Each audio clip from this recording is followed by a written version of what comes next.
Halo semua, kembali lagi di AMT Channel. Di video kali ini saya mau muter-muter coy. Sekalian mau bahas ini tentang project motorku ini. Dan ini kebetulan motorku udah jadi, kemarin udah tak ambil. Untuk video pengambilan kalian bisa cek aja di videoku sebelum-sebelum ini Kalau enggak di video sebelum ini kalian bisa cek aja. Di video kali ini saya mau bahas tentang perkoplingan coy. Perkoplingan di motorku ini coy, yang kemarin sempet tak upgrade juga. Dan sebelumnya mohon maaf, kemarin itu aku lupa nggak ngevideoin yang waktu di bengkelnya. Jadi mohon maaf coy. Jadi pada video kali ini mau tak bahas aja coy, apa aja yang perlu diubah jika ganti perkopling smash atau mau pasang kampas FR itu yang diubah di bagian perkoplingan itu apa aja.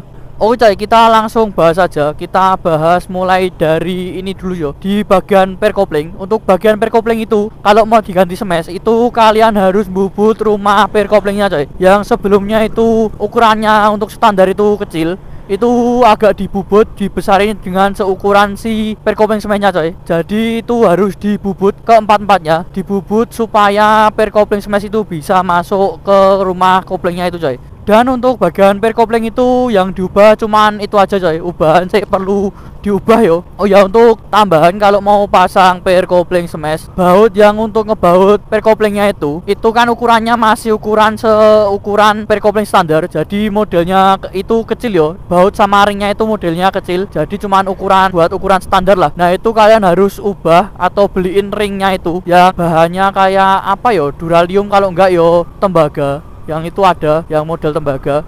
Kalau enggak beli itu kalian bisa akalin pakai ring ini coy, ring 8 atau ring berapa itu lupa aku, yang ukurannya agak besar supaya kalau baut perkopling smashnya ini enggak lepas-lepas terus Masalahnya kan ukurannya bautnya itu lebih kecil dan ukuran ringnya yang bawaannya itu lebih kecil, jadi harus diganjel coy, biar intinya perkoplingnya itu enggak lari-lari, enggak lepas dari bautannya itu Untuk bagian perkoplingnya cuman itu aja. Mungkin ntar tak kasihin foto-fotonya aja biar kalian lebih jelas. Masalahnya aku kemarin bener-bener nggak ngevideoin coy atau nggak ngefoto waktu di bagian perkoplingannya itu, dikarenakan waktu nih cuman, dan waktu itu waktu pembongkaran itu aku banyak tugas ya wis lah, mungkin tak kasih footage-nya aja.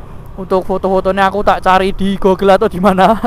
Untuk di bagian penggantian perkopling itu cuman di bagian itu aja yang perlu diganti. Dan untuk bagian penggantian kampas kopling kalau mau menggunakan kampas kopling FR itu apa aja yang diubah. Oke, sebelum kita mulai bahas, bagi kalian yang belum nonton videoku unboxingnya part-part sih mau tak pasang di motorku apa aja, itu kalian bisa lihat aja di videoku waktu unboxing itu. Kalian bisa lihat saya pakai perkopling apa atau merek apa, terus kampas kopling saya merek apa, itu kalian bisa lihat aja. Nah itu kalian bisa lihat di videoku sebelum ini coy. Kalian cek aja, kalian scroll ke bawah itu pasti ada. Oke, kita langsung bahas aja di bagian koplingnya coy. Untuk di bagian kampas kopling, untuk kampas kopling itu saya pakai FR80.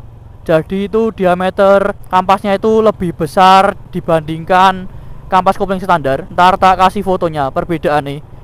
Dan yang perlu diubah kalau mau dipasang di Yamaha Vega kepunyaan saya ini, atau di Jupiter yang mesinnya 5TP, atau di VCR atau yang lainnya, yang perlu diubah itu yang pertama di bagian dalamnya itu, yang bagian untuk memutar yang ada gigi-giginya itu harus dibubut coy, supaya kampas koplingnya itu bisa masuk dikarenakan kampas kopling standar motorku ini itu bawaannya itu kecil coy, jadi harus dibubut coy supaya bisa masuk kampas FR nya.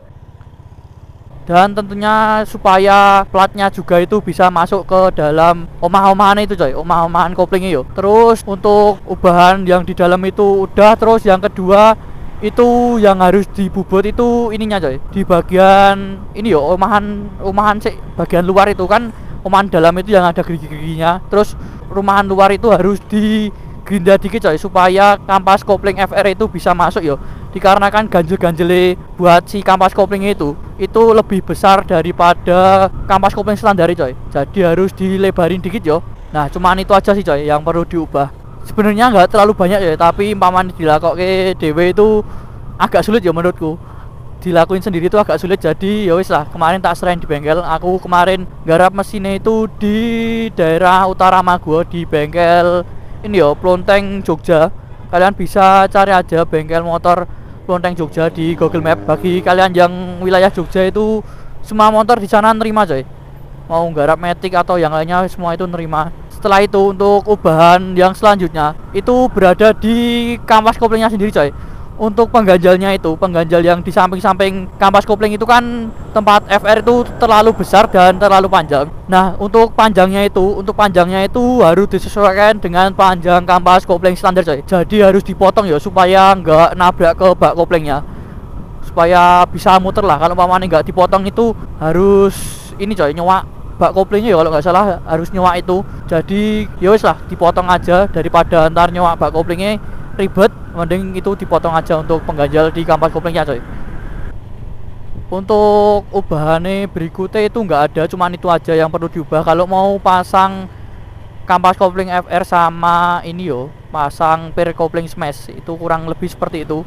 Oh ya, sama satu lagi, kemarin tempatku itu ini yo tak ganti sama setut kopling kepunyaane TDR. Kenapa tak ganti? Masalah aku takut banget coy. Setelah tak ganti per kopling smash itu kan tipikalnya kenyal yo.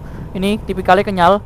Jadi aku takut kalau umpamane yang bawaane bak koplingnya itu nggak kuat coy. Dan bahannya itu cukup beda banget. Untuk penjelasannya mungkin videonya ini. Oke coy, untuk bagian koplingnya itu kayak gini yo perbedaannya setut standar sama setut bawaan itu kayak gini. Bawaan dari bakku itu bawaannya kayak gini dan setutnya itu kelihatannya kayak ringkih ya. Yes, kayak gini lah. Namanya juga buatan lokal ya, bukan TDR atau bukan original asli itu ya kayak gitu coy. Nah, ini kayak gini. Untuk setut ini setut bawaan dan bandingkan sama setut TDR itu beda banget. Dari berat ininya aja udah beda ya. Untuk model TDR itu warnanya agak kehitam-hitaman seperti warna baja, ini cuman warna putih coy. Tapi ini untuk penggunaan selama kurang lebih berapa tahun nih, 2 tahun, kurang lebih 2 tahun lah, ini masih aman-aman aja coy. Alhamdulillahnya masih aman-aman aja, nggak sampai putus coy. Untuk bagian tuasnya ini, bagian asnya itu juga aman coy, belum terkikis ya di bagian sini nih.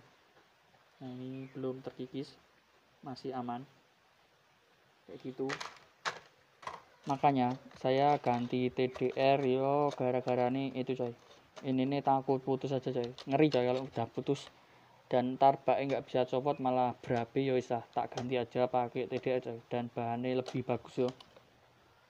Nah, kurang lebihnya seperti itu videonya, perbedaan yo. Jadi daripada ntar putus di dalam dan ntar sulit dicopote bak koplingnya, ya wis lah tak ganti aja. Cuman modal kurang lebih 150.000, mending amannya aja coy. Daripada nggak mau kehilangan uang 150.000 terus jebol ragatnya lebih banyak, ya wis lah aku ganti aja yo. Dan katanya itu katanya itu bisa diakalin juga. Aku lihat di YouTube itu bisa diakalin yang setute bawaan itu, setut buat narik atau enggak buat ngungkite itu bisa modelnya dipanasin coy. Jadi dibikin mateng itu sampai panas, terus baru ditunggu dingin kalau enggak dimasukin di oli itu. Nah, itu baru dipasang lagi, katanya bisa nambah kekuatan. Tapi ya wis lah, daripada seperti itu mending tak ganti sekalian. Dan bahannya dari TDR itu bagus banget yo. Nah, mungkin itu ya yang perlu diperhatikan kalau mau pasang per kopling smash. Itu kalian bisa ganti, kalau enggak kalian panasin aja di itu coy, takut putus aja. Masalah tipikal itu kenyal banget yo. Ntar kita cari tempat buat berhenti, kita lihat seberapa kenyalnya. Dan ini motorku udah nggak selip lagi semenjak ganti per kopling smash sama kampas kopling FR itu nggak selip lagi coy. Sekarang udah enak banget yo. Oh iya coy, ada yang kelupaan, kemarin motorku ini kan sekalian bongkar, itu kampas gandanya sekalian tak kosongin coy supaya enteng yo katanya mekaniknya. Kemarin aku sempat tanya, katanya lebih baik dikosongin coy. Kalau paman nggak dikosongin itu motornya katanya rasanya berat. Dan sekarang tak coba itu motornya agak lebih enteng coy, lebih enakan lah. Mungkin kalian yang udah pasang kampas FR atau per kopling smash, kalian bisa komen-komen aja coy. Kalau umpamane aku penjelasannya ada revisi, kalian bisa komen aja biar semua yang lihat videoku bisa tersharing juga yo. Sharing-sharingnya bertambah lah. Kita agak depan sini.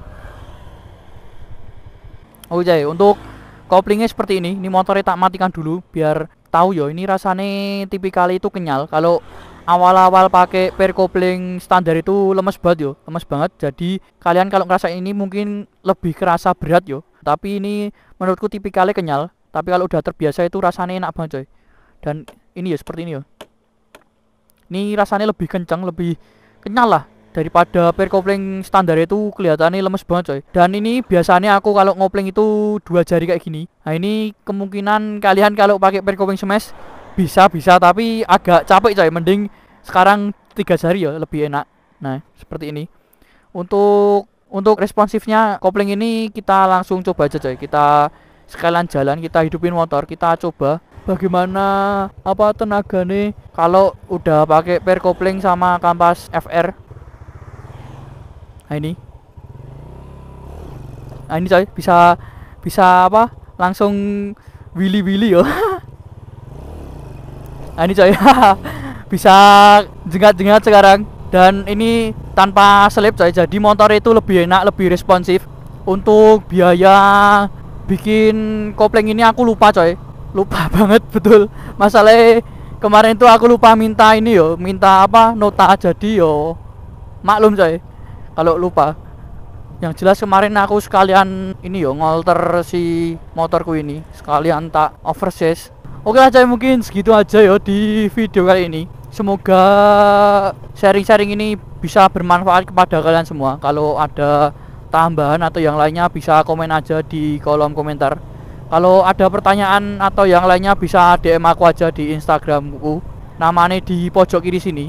Oke coy, jika kalian suka video seperti ini, jangan lupa like, jangan lupa komen bila ada pertanyaan, share ke teman-teman, dan tentunya jangan lupa subscribe.